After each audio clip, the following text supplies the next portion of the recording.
What's up? This is Rebel Radio. What up? What up? This is DJ Newmark. This is Peanut Butter Wolf. It's your boy. It's okay. Keep checking out Rebel Radio. Rebel Radio. This is Rebel Radio. We're in the place right here. Rebel Radio is going down. Would you say Rebel Radio? Oh, wait. Let's do it again. Rebel Radio. What's up, Rebels? Welcome back to Rebel Radio, the weekly show where I bring you the rebels who are shaping our culture. I'm your host, Josh Levine. This week I sit down with the authors of a great new book, 2 Beats Ahead, which is about innovation coming out of the music business that's relevant to those of us working in music and those of us not working in music. My guests are Panos Panay.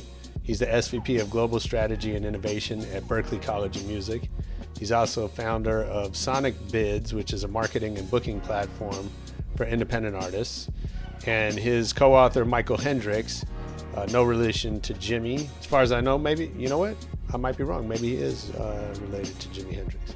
He's the Global Design Director at IDEO, which is a world-renowned design and innovation firm. Also assistant professor of the music business at Berklee College of Music. And Michael and Panos are co-founders of the Open Music Initiative, which is simplifying the way that creators are compensated in the music industry, taking aspects of the open software movement and applying them to the music industry. Really interesting project that I don't fully understand, but you can check it out online if you want to. The book has some amazing lessons about what they call the musician's mindset, what makes them good leaders, entrepreneurs, problem solvers. A lot of the things that we look to uncover on this show, they put into a book with interviews, lessons from people like Beyonce, Justin Timberlake, Pharrell, Shocklee. We have a really good conversation. We dig into some of those insights as well as their journey up to this point and what it was like putting this book together. So let's check it out.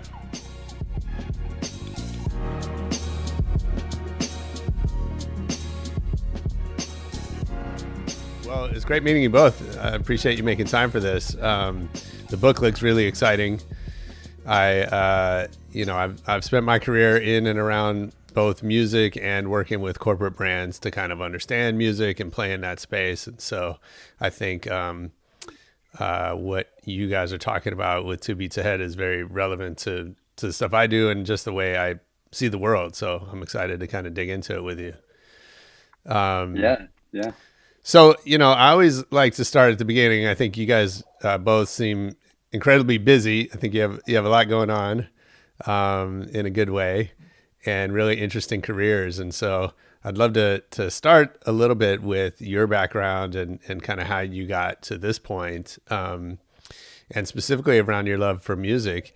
So I'll put it to both of you, do you remember the first records that you bought for yourselves? Definitely. Yeah. Well, I grew up in Cyprus, so getting records back then was pretty difficult and pretty rare. Sure. But my first ever record was an Elvis Presley record, and it was the soundtrack to Fun in Acapulco. Oh, wow. Which is not as fine as movies, but it has a couple of cool songs. Yeah. And it was promptly followed by an amazing soundtrack to a movie also by Elvis called King Creole. And that song, King Creole, you should listen to it, but it blew my mind. The bass line is amazing. Elvis sounds great. And that set me down a long, passionate path of music and wanting to migrate to America as a young man. Wow. That's cool. I have a blur of 45s in my memory, Sure. and I'm not sure what order they happened in. And it'd be kind of funny to look them up on Google to see what dates they actually were. But the ones I remember, and they're all kind of this blur moment, is Africa by Toto. Don't Talk to Strangers by Rick Springfield. I Love Rock and Roll by Joan Jett and the Blackhearts.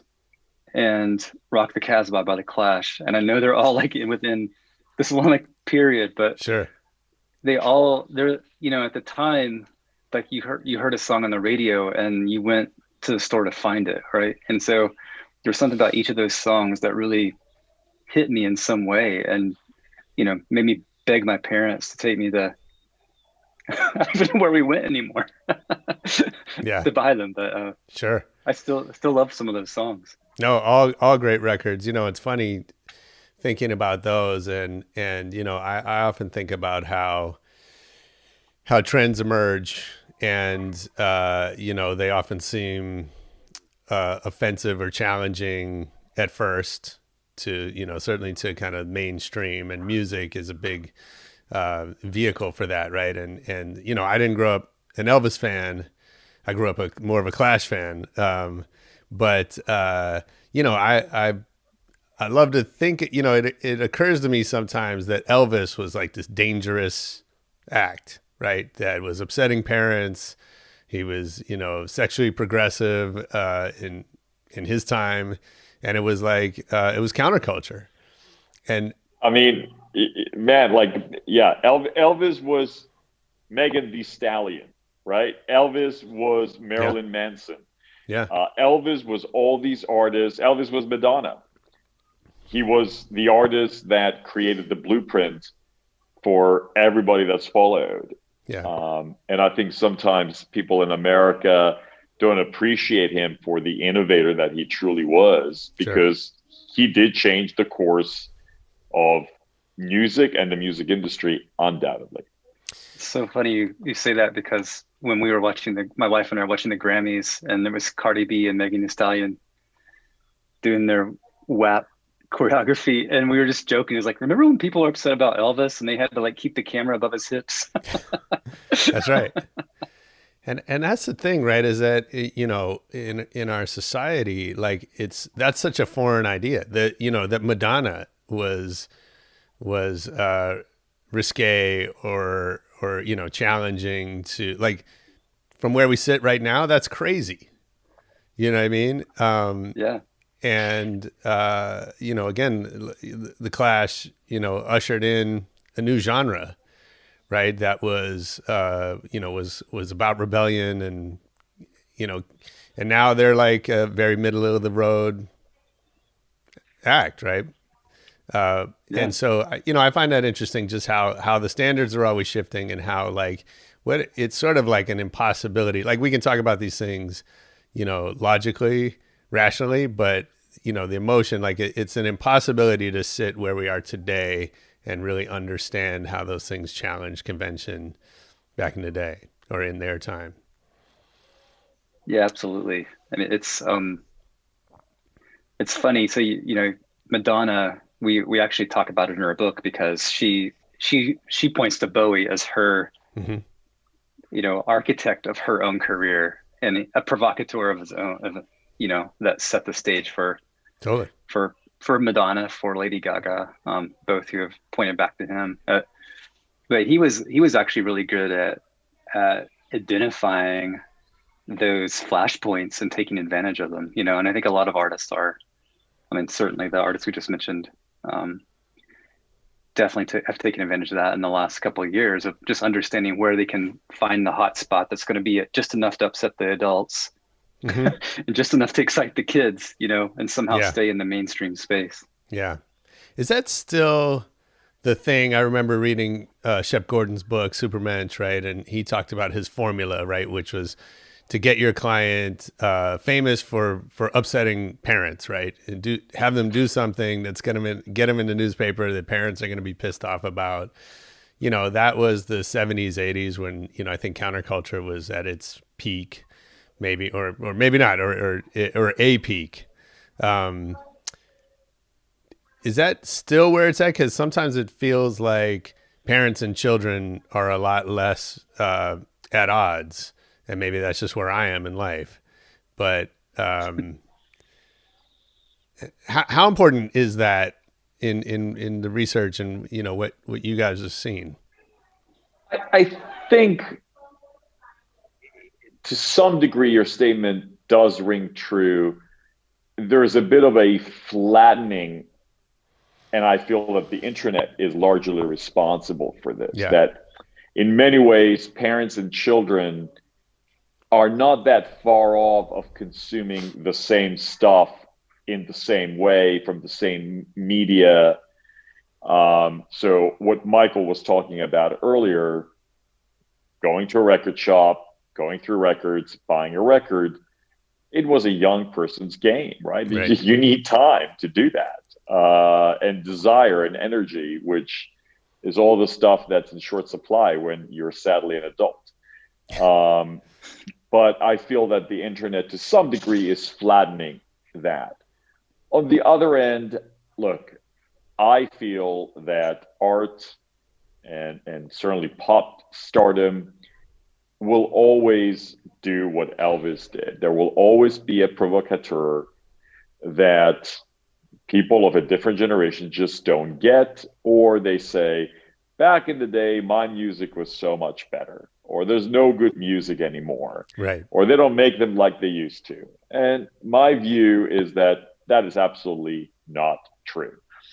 They make them different, but they're just as good. They appeal to a different generation.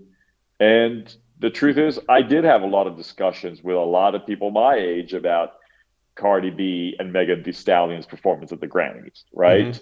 Mm-hmm. And some of them were outraged and shocked that their young kids got to see that. Right. And I'm like, what happened to you? Because I've known you since high school or since we were kids.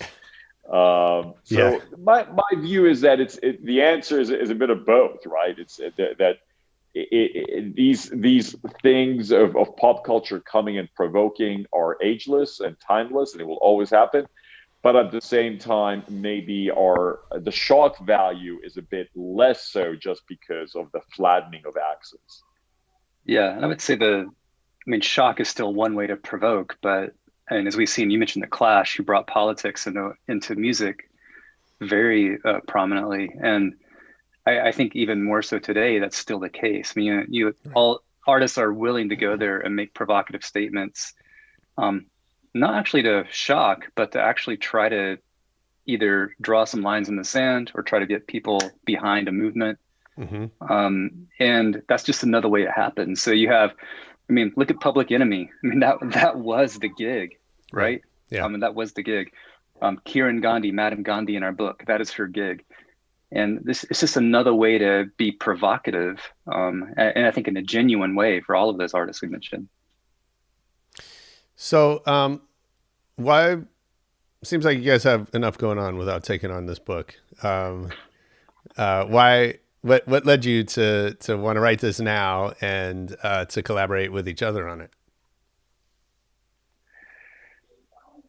There's a saying about inventions or company or songs that they're just there and they're just begging to come out. And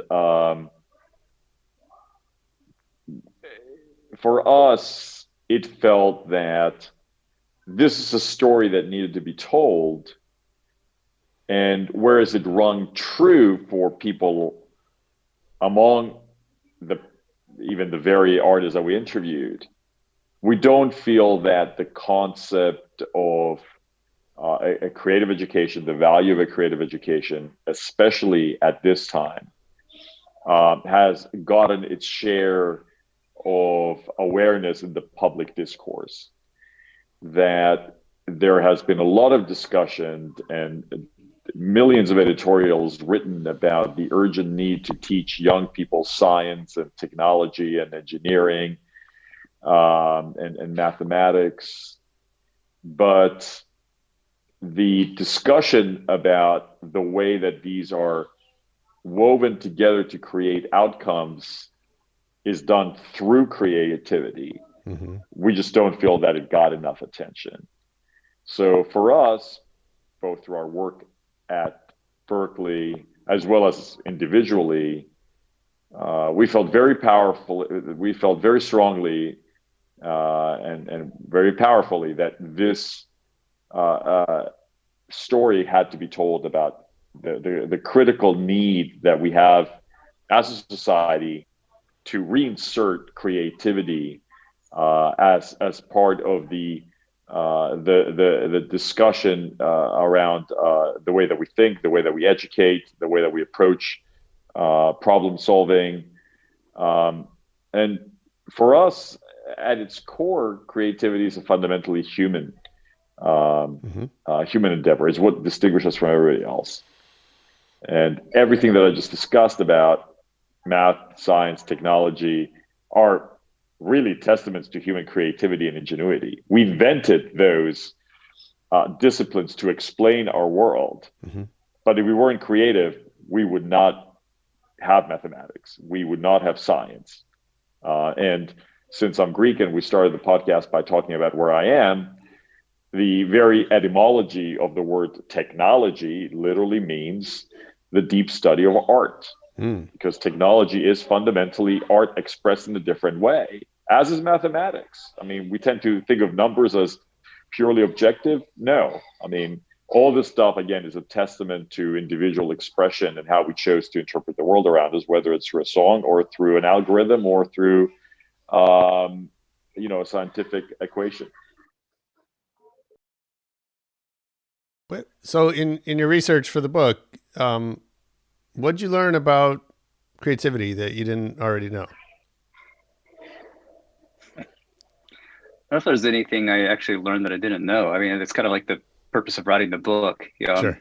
The things that I felt writing the book, though, and the book comes out of our work together at Berklee and IDEO, our course that we taught at Berklee.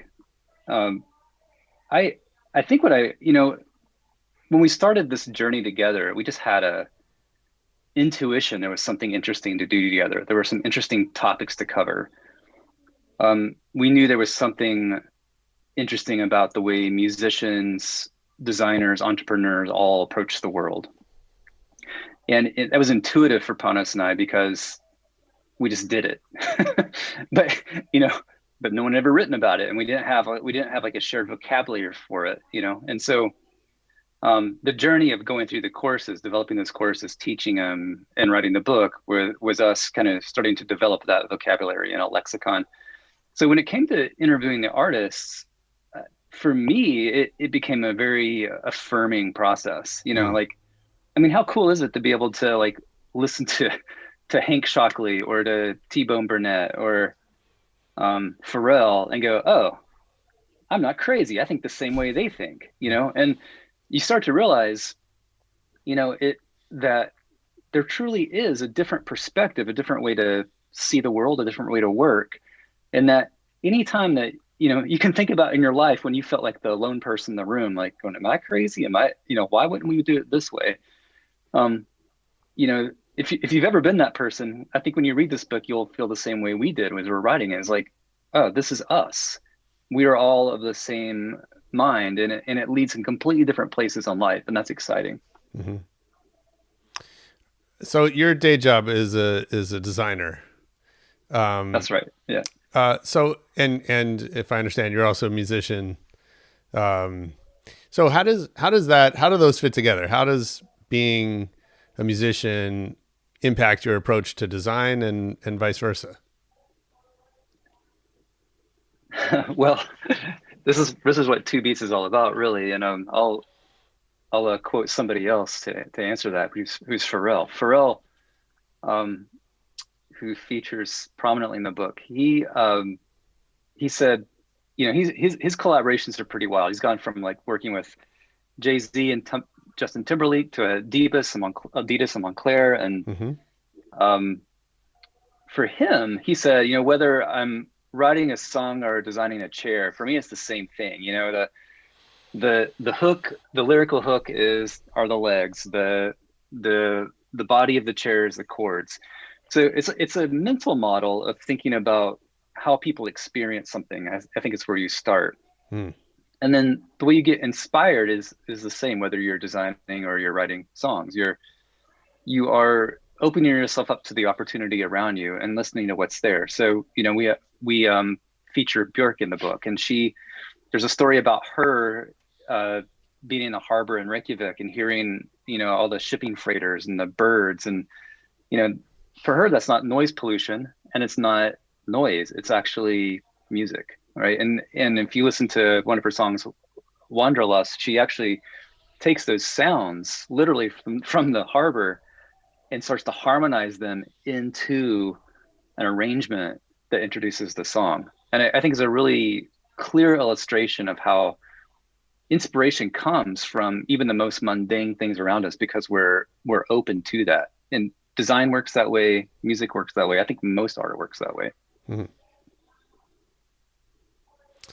Yeah, it's interesting. And I was thinking about, you have someone like Bjork who I think we would assume is very free form in her creation, kind of how she's inspired by, the world around her and just, and then you have maybe on the other end, you have like the Max Martin, Dr. Luke school of creating pop hits where they follow a very specific formula. And there's a lot that's been written about that. Is there a right and wrong in that? Does it take all kinds? Did you guys find a unifying theory at all to what works? Because it seems like as many as rules as there are, there's, that many exceptions. There's one common thread, and that is just to keep trying, keep doing. And in the book, we have a quote from Justin Timberlake, who I had talked to when he came to Berklee.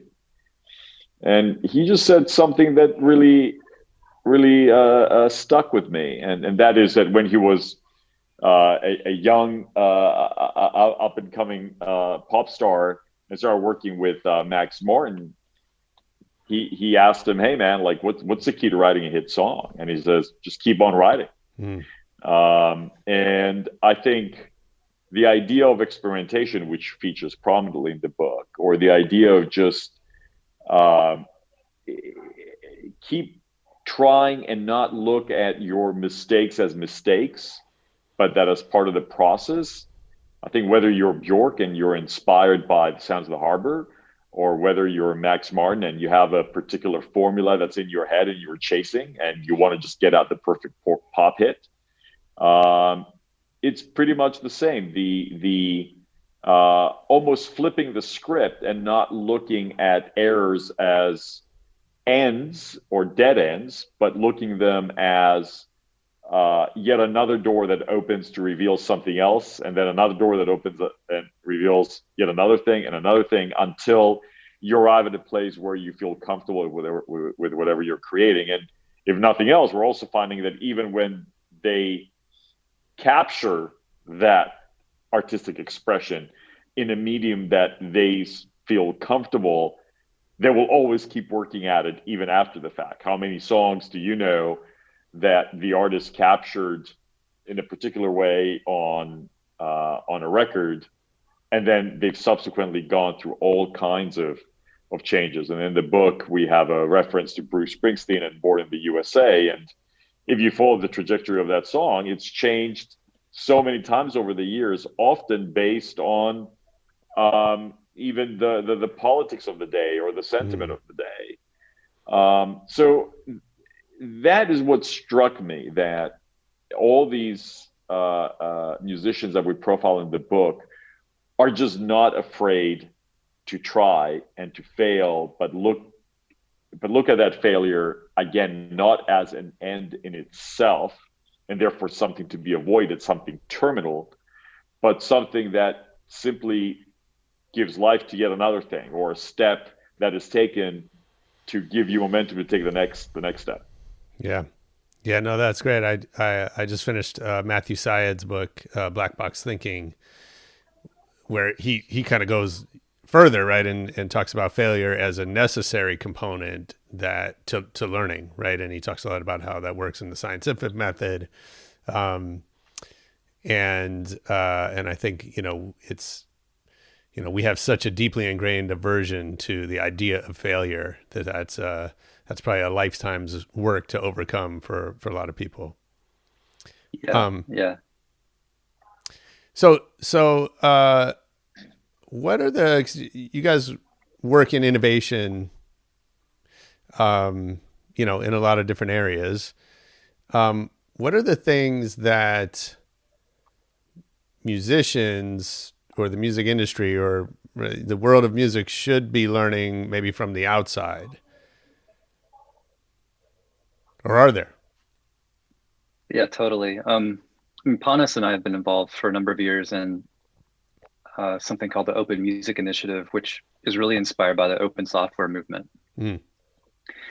And the impetus was to take, to your point, like, what can you take from another industry and bring into this industry? I mean, most innovation happens that way. It's not like inventing the light bulb like Edison. It's Sure. like, hey, that worked here. Can it work over here? So for us, we were looking at open source software, looking at how people were using rights attribution, data sharing, and then looking at the tangled mess of the music industry, asking, how can you bring those ideas and port them over into this industry to free it up? Because, for whatever merits any of those systems had at one point in the digital era, they're completely broken. They just don't make any sense. And they actually restrict creativity, and they restrict generosity. They restrict collaboration. And so with the Open Music Initiative, the goal is say, hey, can we create some APIs for the music industry that allow you to start sharing information with one another to, at its most fundamental, just have correct attribution of contribution to songs, whoever you were in the room, whether you're a musician, artist, songwriter, etc. Because that's not the case currently. And if you've read anything about the outcry against streaming services or the way record deals are made or whatever complaint you find coming from the music industry, else starts to come down to this problem. So, but we believe if you can unlock it, you can start to unlock new kinds of experiences, new kinds of artist experiences or consumer experiences, and technology can be one way. Before there's a company called Dubset that came along that, because they were able to scan the back catalogs of the major record labels, it allowed them to identify small moments in songs and attribute to whichever song that came from. And what that allowed is that allowed DJ mixes to be played on streaming services, because up to that point, when people were remixing, the old systems didn't allow for any way for music to be attributed, so therefore the royalties didn't get distributed correctly. But then when that service came along, it opened that up, and then not just people in the club could hear those mixes, the whole world can hear those mixes. And to me, it's a really nice, simple illustration of like why these things are important. Because I mean, think of it, club culture, remix culture is massive. It's just not, it wasn't massive in the streaming world because it couldn't be. Yeah. Panos, I know you have a lot to say about this too. Yeah. I always look at these things as circular. So the music industry can teach something to other industries, and other industries can teach something to the music industry. And sometimes it's impossible to separate what came first, the chicken and egg, if you will, because the music industry in itself has been a pioneer in embracing technologies or first being disrupted, then embracing, and then capitalizing on new technologies in a way that other industries have never done as successfully. And starting with radio, then television, then of course social media, and now you're seeing all the attention that non-fungible tokens are getting, so blockchain. But I would point to a couple of things. It's interesting to see the way that visual content, how the consumption of that is changing, and how companies like Netflix are changing the way that we watch TV and our habits around that. The fact that we're moving away from ownership to access, clearly that's been happening in the industry, but what's the future of, let's say, engaging in live music? What's the future of having being a stakeholder in an artist's career? How do we consume even things like award shows? Could we learn something from the sports world about how they're packaging experiences in different ways, and they're able to generate a lot of revenue that is passive, right? You don't have to go out there every single night. I mean, most of the revenue that's generated in sports no longer comes from the live event. It comes from selling the live event. I think we can learn a lot from gaming and the way that gaming has withstood so many changes over the years, and it's only continued to grow. And the way that it engages their customers and their audience in a way that becomes addictive on one end, but there is such a thing as good engagement and deep engagement, and the engagement that wants you to go deeper and deeper into discovering a game can reapproach the discovery of an artist's catalog, for example, in the same way, which is something that seems to have gone away right now. Most of us consume music in playlists very superficially, but we don't go deep. And I feel there's something valuable there about engaging with an artist's body of work in a deeper way than just the one single that happens to be on your Spotify playlist that somebody else curated or your friend put out there. And I don't like the fact that we're losing the beautiful artistic expression of an album that is meant to be consumed from beginning to end. So just like Netflix puts out a series like Queen's Gambit and people binge watch endless amounts of hours from the beginning to end, how can we recapture that so that you do have the attention span to binge listen, or dare I say binge watch an album for 1 hour? That's one episode. Yet people sit for 12 hours on a TV. So why can't us as a music industry do the exact same thing? Why can't we? Go figure. Maybe that's that. I'm hoping that some innovator listening to this podcast somewhere and reads 2 beats ahead gets inspired and goes ahead and starts a company that does exactly that. That gets artists' creativity packaged up in such a way, and again, I use the word audiovisual way, because I think that we can leverage the visual expression of music in a way that we haven't seen since MTV did it. So can we create these approaches to musical content so that they ask us to binge listen, binge watch a musical expression? I remember when Pink Floyd's The Wall came out, or The Last Waltz, or other movies that somehow captured the essence of an artist at that particular moment in time. Can we do it with an album? I mean, Beyonce did it. You know, she did it with Lemonade. She's done it with her Lion King album. But it's like the cost of doing that right now is extreme. You know, you have to be a Beyonce to be able to pull it off, or a Pink Floyd or whatever. So it is interesting to think about, like, how can the democratization of technologies make it easier for more artists to do things like that, you know? And I think it has come. I mean, so many hit indie albums were recorded on GarageBand, free software, you know? And that's a turning point. You know, same thing for, I mean, the iPhone, you can make whole videos and songs with all the software on your iPhone. So I think we'll get there. You know, we're only limited by the time we have, really, because the cost of making that stuff, at least for, you know, an amateur artist, is dropping. How long will it be before we get to Beyonce level? I think a long time, but no, look, I mean, it's a really interesting dichotomy you're talking about, right? Because as you're saying, technology makes it easier and easier for anyone to make music.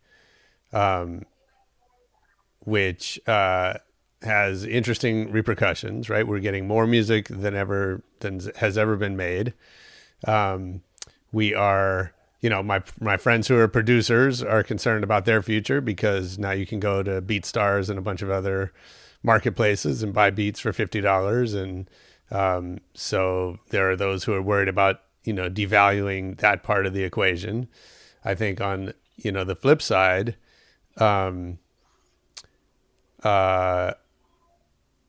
of, what you were saying is really interesting. I've had this old man theory, right? That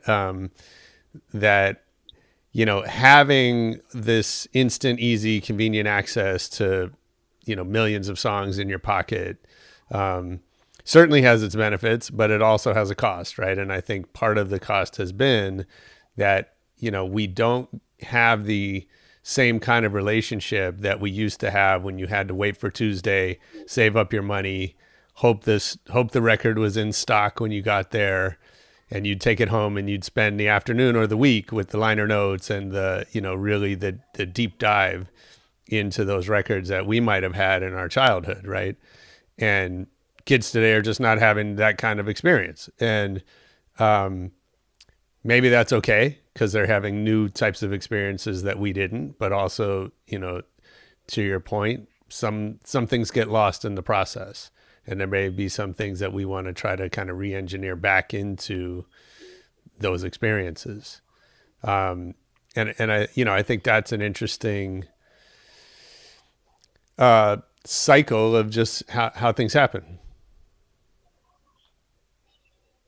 Yeah, the way that I see it, Josh, is that these cycles, let's call them creative destruction cycles, right? They will continue to happen. So sure, something that was valued at $100 is valued at $50 today and maybe valued at $5 tomorrow.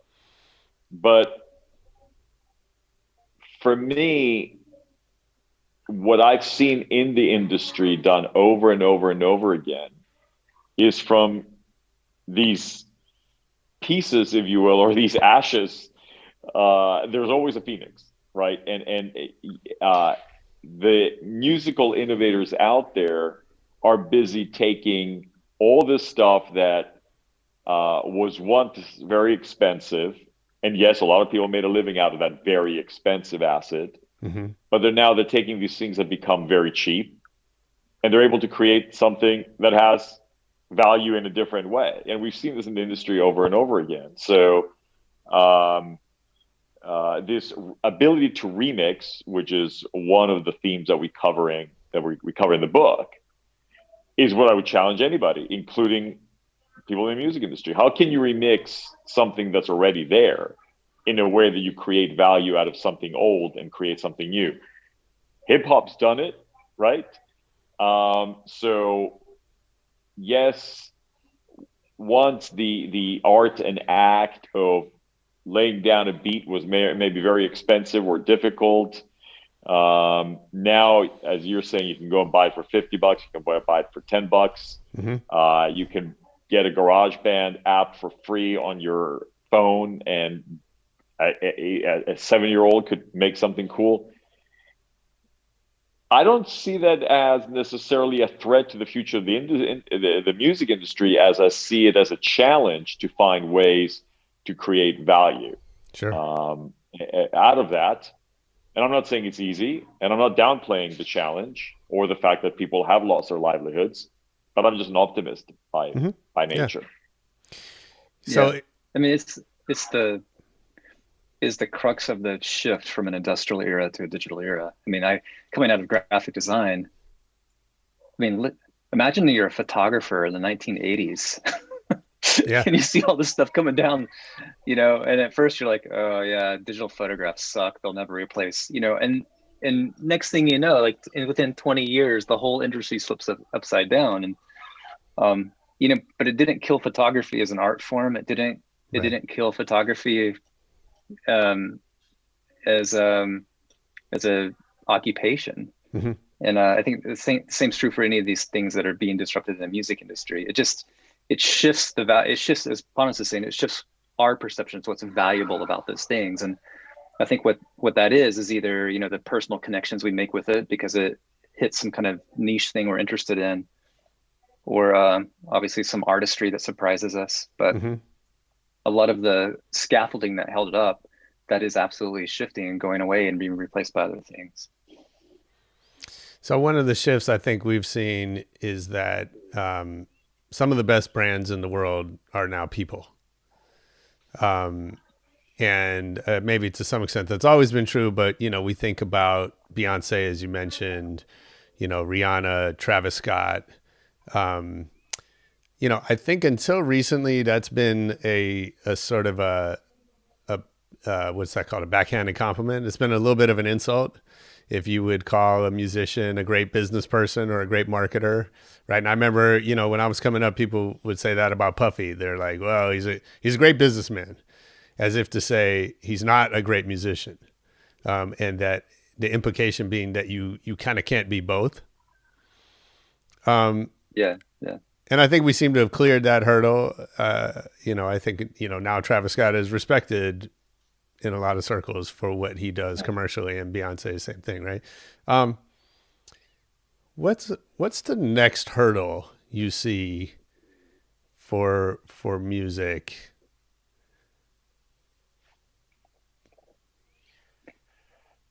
Well, clearly the devastation that COVID has wrought can't be downplayed. But I do believe, so that's hurdle number one. We got to get over this. Mm-hmm. Millions of people's incomes have been decimated, not just artists, but all the stagehands at a show and all the technicians and the engineers and the producers. We tend to think of the music industry as just that tip of that iceberg, but there's a lot of people who make a living out of the stuff we enjoy. So for me, that is the first thing. Getting the industry back on its feet when it comes to things other than streaming, which, let's face it, still has. If you're Taylor Swift, you're generating a lot of money, but if you're the average artist, you're not going to make a living out of your streams, only. And I see a few things. First, I'd like to see a more equitable sharing of the enormous wealth that's being created in streaming, because it is not just the future. The future's already happened, if you will, there. But there is no reason that $10 of my subscription is not distributed according to my listening preferences. Right. But it's based on some opaque formula that nobody truly knows. And paradoxically, the more listeners, the less I get paid, because of the way that ultimately that money is cut up, if you will, and distributed. Mm-hmm. So I would like to see us come up with not just a more equitable way of distributing the streaming money, but flex plans on streaming that change based on my listening habits. So if I'm binge listening to Josh, I'd like my money to go to Josh. I don't want my money to go to Michael, you know? Hey.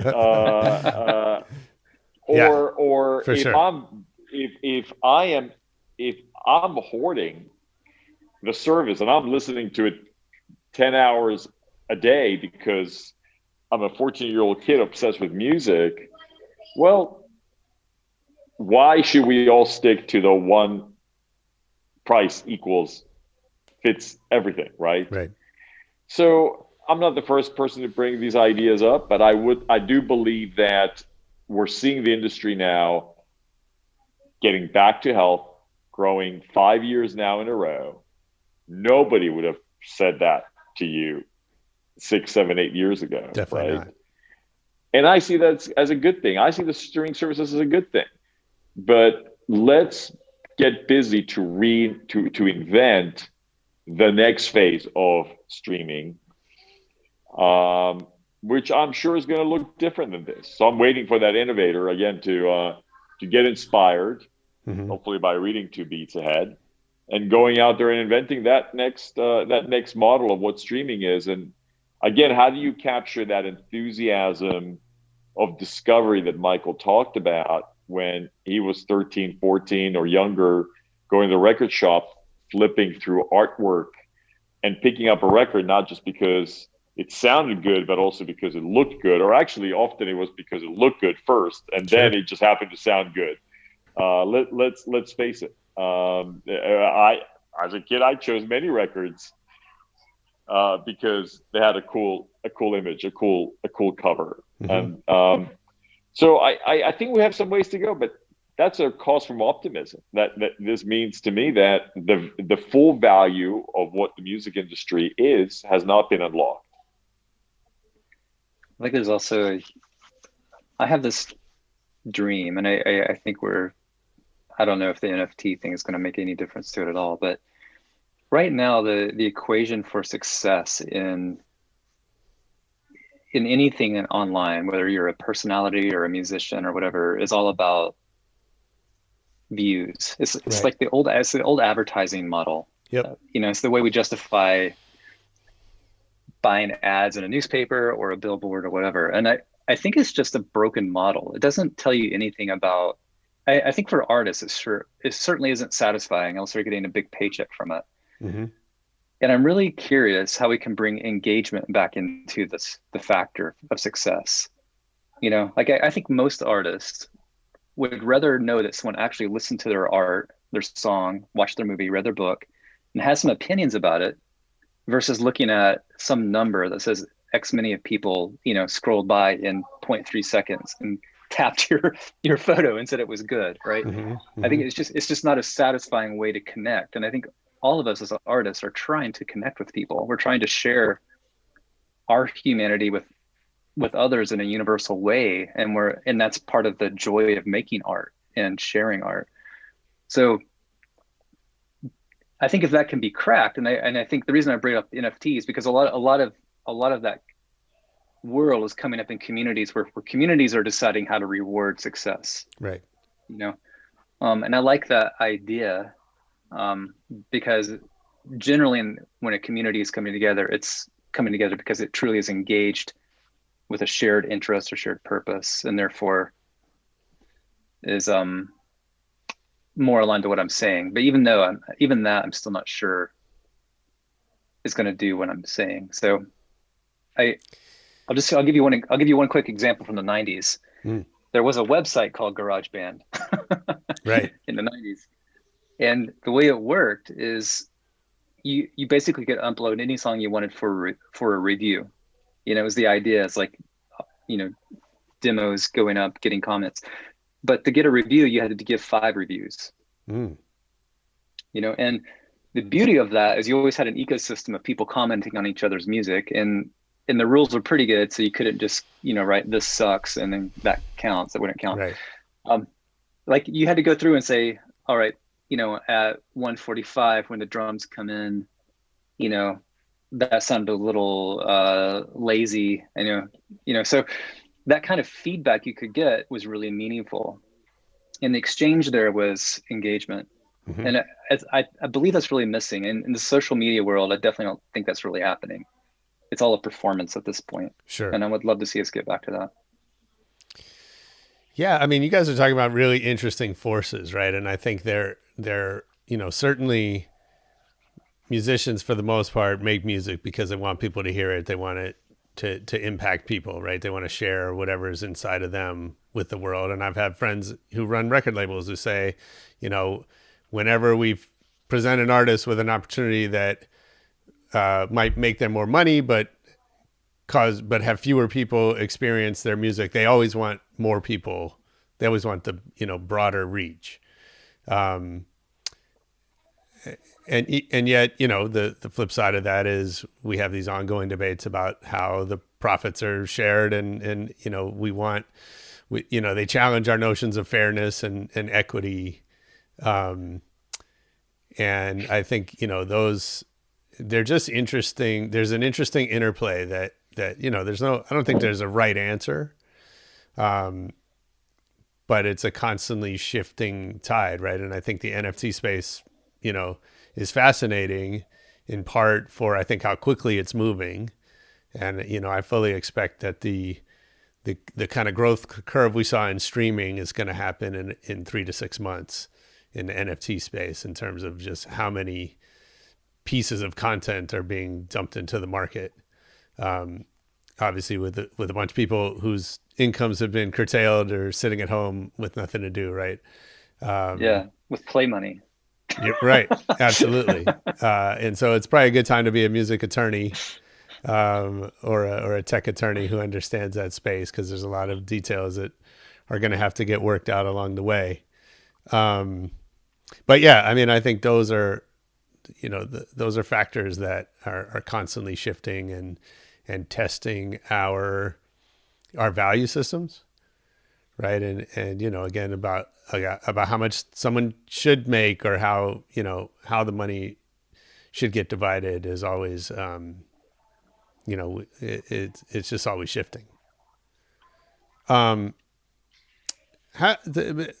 go back to the book. How did you guys? Because this was a collaboration on a creative work, much like the stuff that you write about.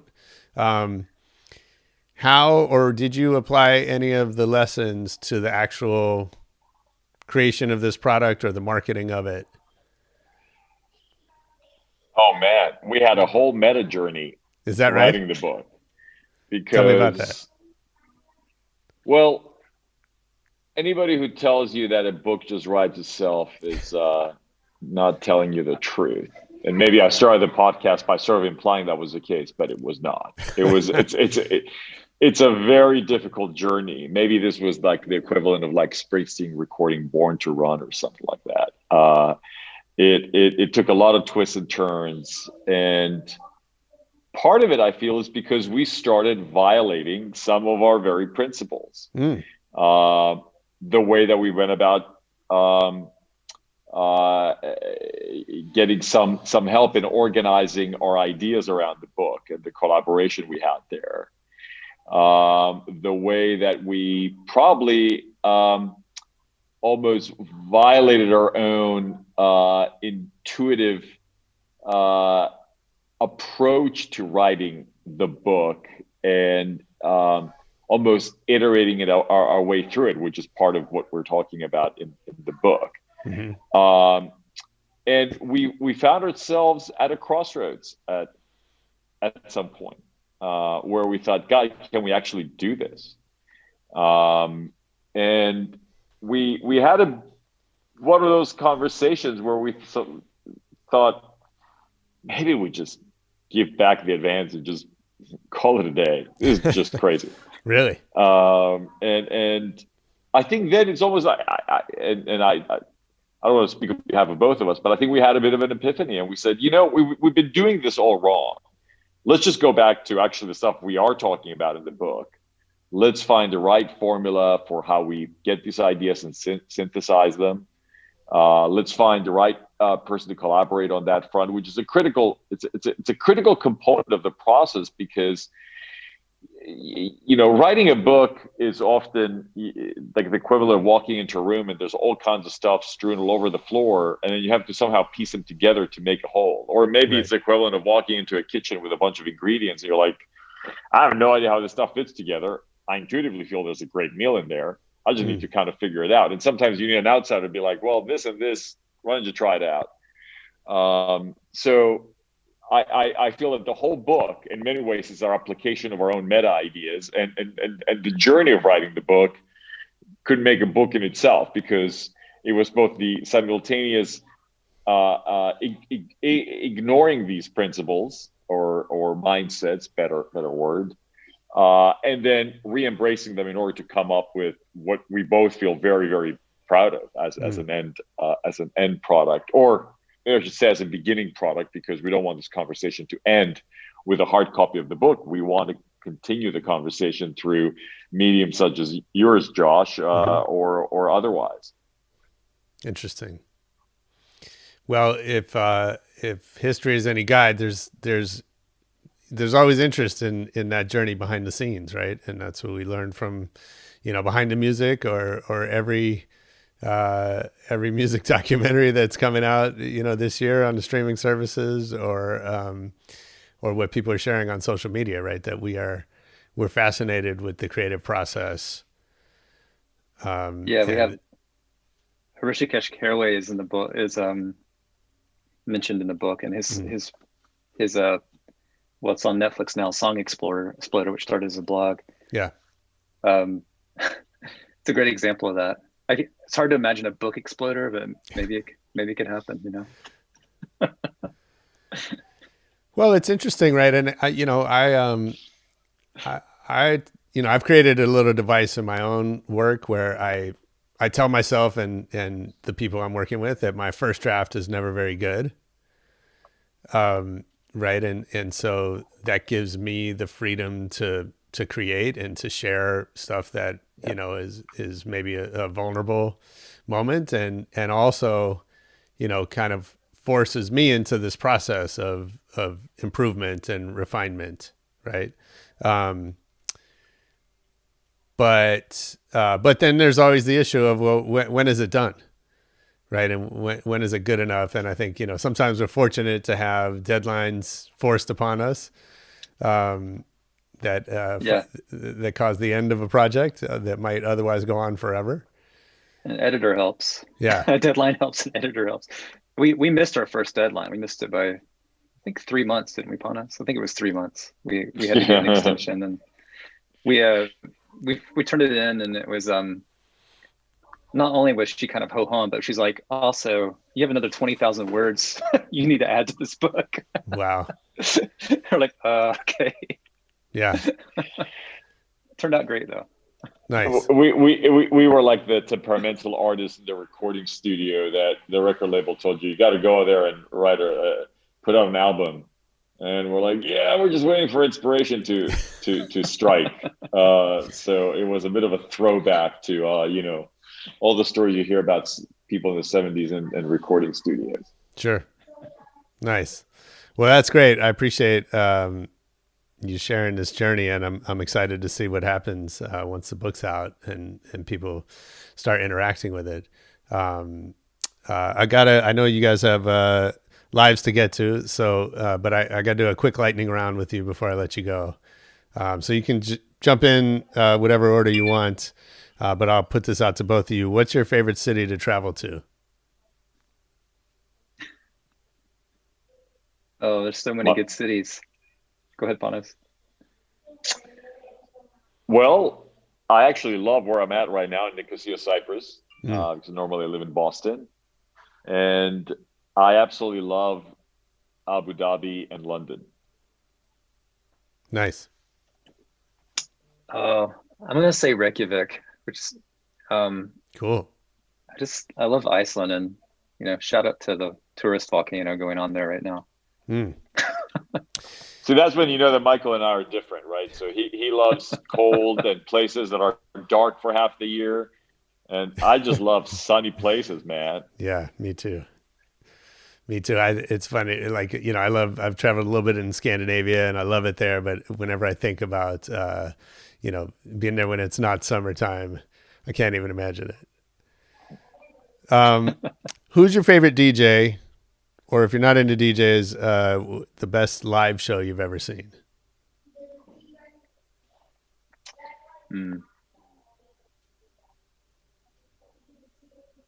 That's a great question. The best live show I've seen really has to be U2's Innocence and Experience tour. The way that they used projection and LED, and the whole way that the narrative, the visual narrative blended in with the output of those four guys was just amazing. And I would say second to that was Muse's show from maybe 10 years ago. Cool. Nice. I'm going to go with Flying Lotus on this one. I just got kind of a weird, like crazy stage thing going on. Like I don't know how to describe it, but he's made it. His DJ desk is actually some kind of, you know, kitted out light show / hologram creator. Oh, cool. Nice. Yeah, he's super creative. So other than your own, what's the last great book you read or listened to? Man, I read the latest Muhammad Ali biography that just completely blew me away, and I regret that I'm forgetting the writer right now.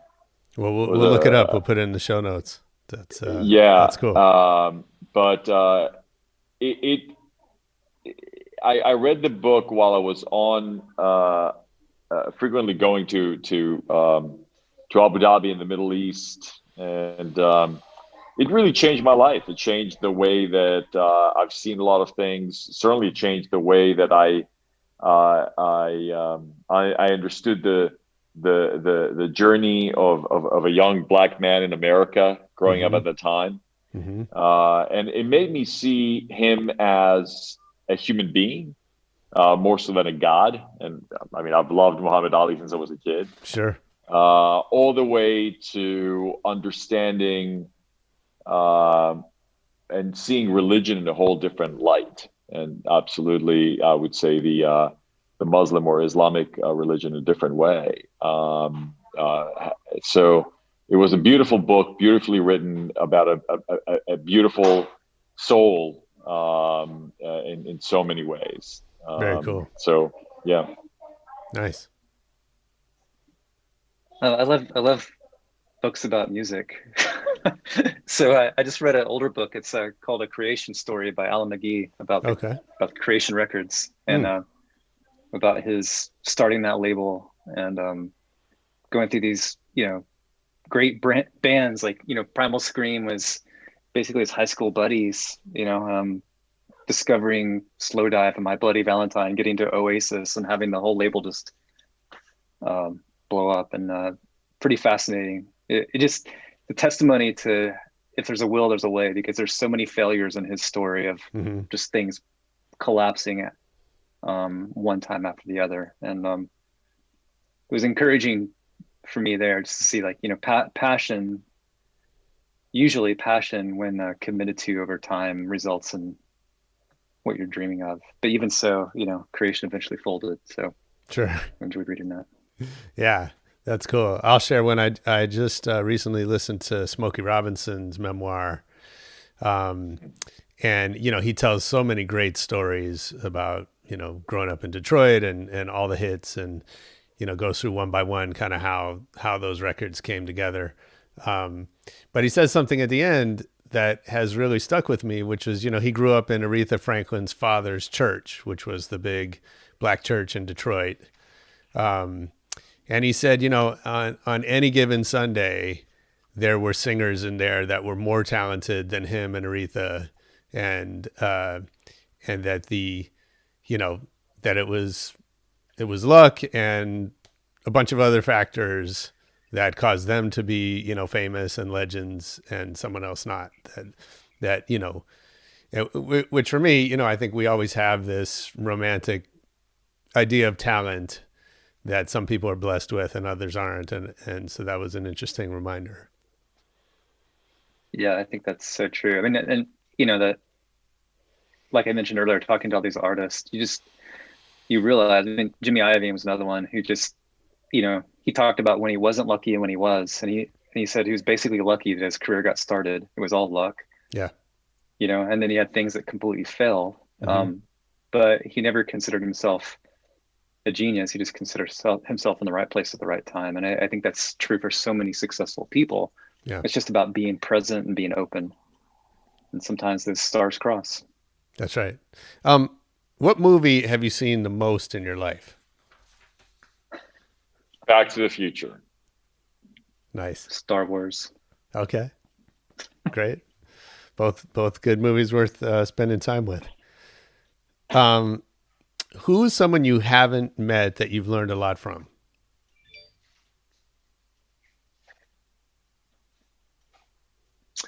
Satya Nadella, CEO of Microsoft. Cool. I guess I'll shout out to Jeff Tweedy on this one. I've never met him, but I've read his books, and again, he could be another chapter in our book. Just the way he approaches his songwriting. He talks about this idea of being committed to the process, not to the outcome. And Panos talked about that earlier today about staying committed to the work. Yeah. But definitely his books are great. Check them out. Nice.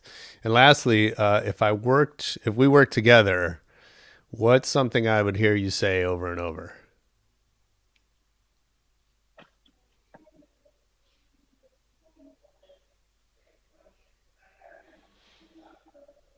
You have more time than you think. That's good. It's valuable. Something that was said to me that I've often repeated to others is, don't get defensive, get curious. Especially when you come into new ideas that are unfamiliar to you. Yeah, that's a good one. I think, those instincts run strong. I think we have to always fight that. That's great. Well, thank you so much for the conversation. I'll post a link to 2 Beats Ahead in the show notes. I hope everyone picks up a copy and checks it out and gets inspired.